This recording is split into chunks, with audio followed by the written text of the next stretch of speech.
thanks for tuning in. We're here with a very special What Matters, and as Tommy has very aptly called it, Heart Matters. So tonight we're going to talk about the CFR group here in Castledermot, the work to do, how you can become a CFR. I'm joined first by my guest, Amanda Ross, and Amanda is the Community Liaison Officer for our area here in Castledermot, Kildare and the surrounding counties. But before we get into it, I want to dedicate tonight's show to the late Hubert Hayden. Hubert passed away Sunday morning, and Hubert was a great character in Castledermot, will be sadly missed, and I just think it's very apt for us this evening to dedicate our Heart Matters show to Hubert.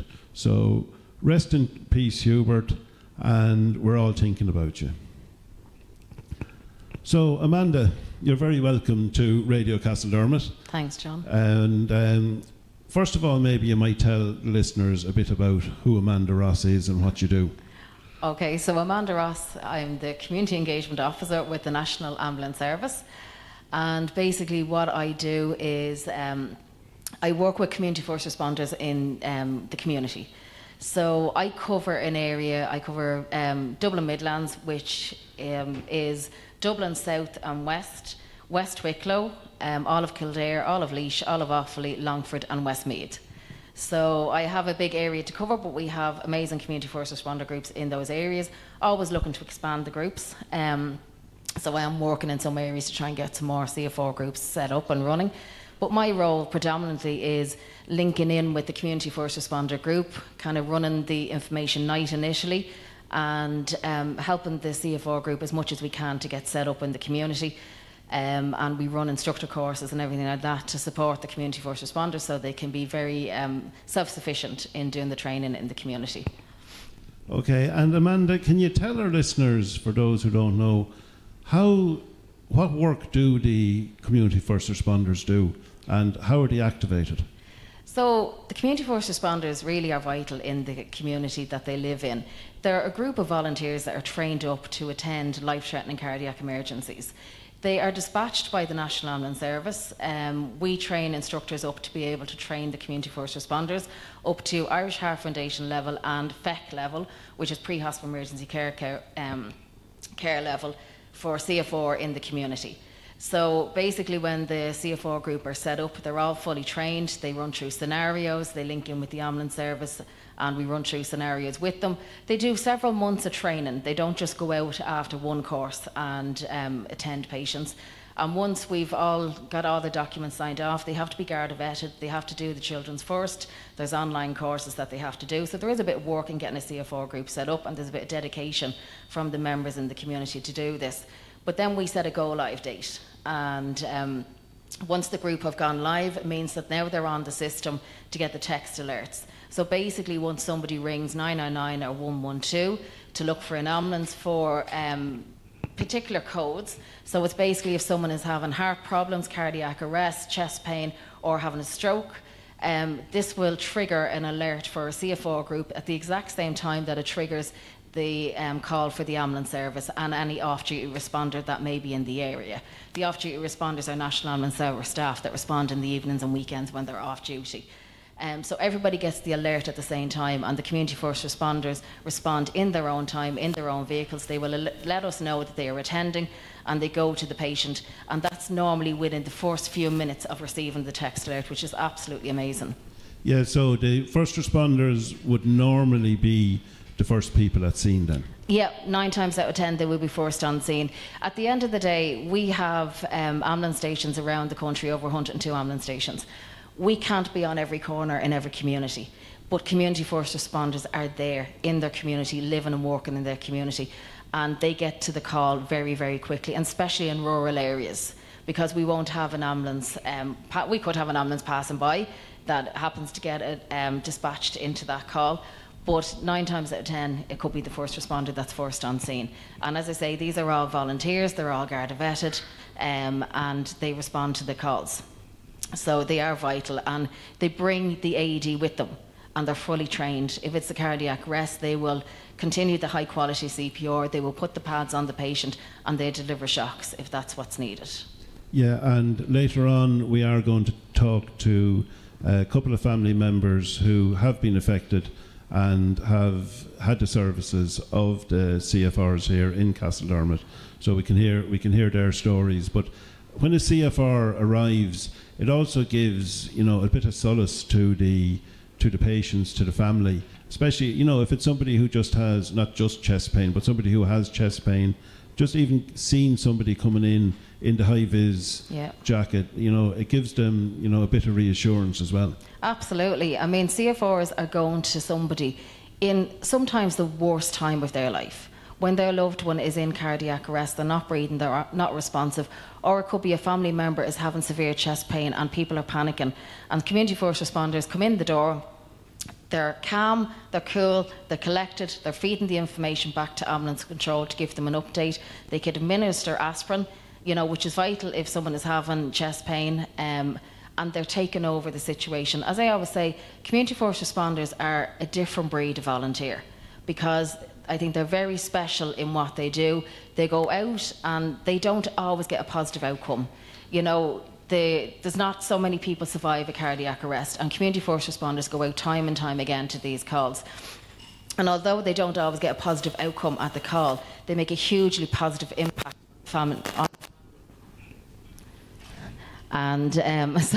they make a hugely positive impact on the family.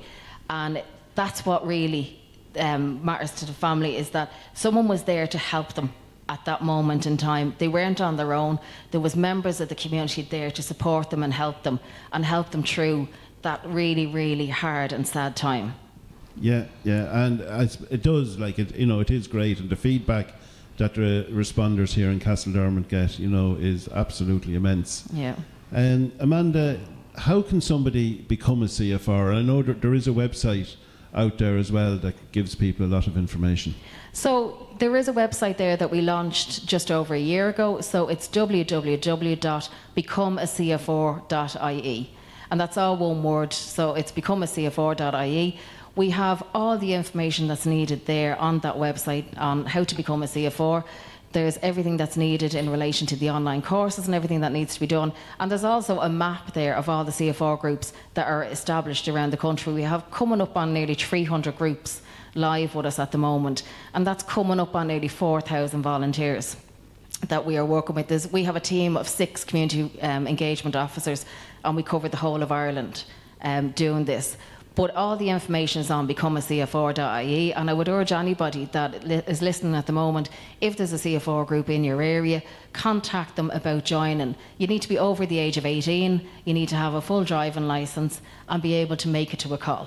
You know, so we say to people, look, we're not asking people to sign up to loads of hours. We ask them to give what they can and help the community. You could be the difference between somebody surviving and not. Yeah, I know at a CFR committee meeting that we had here not too long ago, and one of the members came up with a slogan saying, "We don't want your money, we want your time." Absolutely, absolutely. It's I thought it was very, very good, and that's all that you know. First responders, what you're looking for is somebody just to give some of their time, do the training, and become a difference. That's it. And there's also other roles within a community first responder group. Not everybody that joins has to respond. You know, you have a role of a treasurer, you have a role of a secretary, you have a role of a guard event officer. They're roles that people can do if they actually don't want to respond. If that's not their thing, they can still help out in the group as well. Yeah. And this week, I said it there at the beginning, this week is Restart a Heart Week. Yeah. I know tomorrow is actually the Restart a Heart Day. Can you tell us a little bit about, you know, what is Restart a Heart, where it's come from, and the idea behind it? Well, it's a European Restart a Heart Day. So it was established on the 16th of October. It happens on the 16th of October every single year. And what we try to do in Ireland and with the CFR groups is we try to run as many demonstration days, try and get people to know what to do. So the slogan this year is call, check, compress and shock. So we're including the AED in that because CFR groups are vital in their community as well. They don't just respond to calls, but they also do community training, and they also put community defibrillators out all over the place. And they also maintain these defibrillators. So we want to be able to show people how to recognise that somebody's in cardiac arrest and how to do CPR. And they are the main points we're trying to get across. If there is a local AED beside them, you get somebody to go and get the AED and bring it back, you know? Yeah, and what we're going to do when I'm finished talking to yourself is the CFR group here in Castledermot are going to give a demonstration of how a call-out works, what happens, and give a demonstration on how to do good CPR. Yeah, absolutely. And I would encourage anybody that's out there, if you see any of these events that are happening this week, so they started last weekend and they'll be going on to this weekend all around the country, and CFR groups will be out there, other first aid companies will be out there, and some of the voluntary agencies will be out there as well doing CPR demos. Go over, get involved. It literally takes 1 or 2 minutes to learn that life-saving skill. And it could be, the majority of cardiac arrests happen in the home. 68% of them happen in the home. So it could be one of your loved ones that goes into cardiac arrest. And just because you stopped and learned that life-saving skill, it could be the difference between keeping them alive and not. You know? Yeah. And I know tomorrow evening there is an event, just for people in the locality here. There is an event up in Moon. Mm-hmm. So if you look up CFR Ireland, I just don't have the time it's at. I think it's 7 p.m, but it's up in Moon in Creanua, and that's there. That's a demonstration that Dunlavin CFR are actually doing. Cardiac arrests, out of hospital cardiac arrests, Amanda. Do you have any figures and numbers and for people? The figures will be for 2023 because they're always a year in the past, and they've only just been issued there in September. So the figures, and I'm going to have to check my figures because they've only just come out, and I used to know the 2022 ones. So in 2023, 2,856 people had an out-of-hospital cardiac arrest.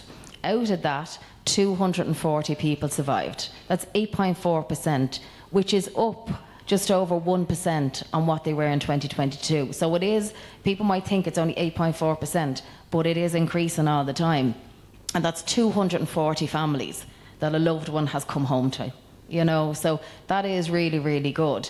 And I know it might seem that an awful lot of people passed away from a cardiac arrest, and they have, but our figures are improving all the time. And by learning CPR, you're giving that person the best chance of survival. Sometimes we might not be able to get them back, but we are giving them every chance possible.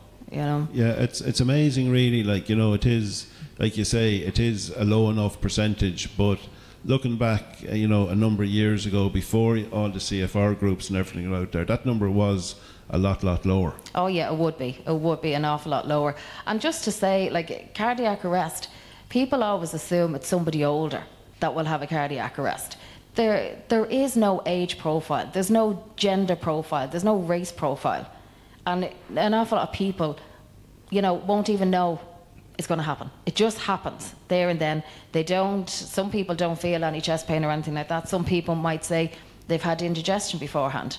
So I would encourage anybody that's having any type of chest pain, any type of indigestion symptoms that are different to them or new to them, just get them checked out. It's much easier for someone to turn around and say, actually, there's nothing wrong with you. Exactly. Yeah. So that's very good advice. Get people to go if you have something. Just get it checked out. And I suppose going back, it's males as well with tendency. Just say, I'll be okay. So all the men out there, make sure that you do go and get yourself checked out. And just women actually would be really, really bad at getting ourselves checked out, because the women's symptoms, even for chest pain, will be slightly different. Everybody would think, you got central chest pain, you got the pain radiating down your arm. Women get the pain up into their jaw, into their shoulder, and can feel like indigestion.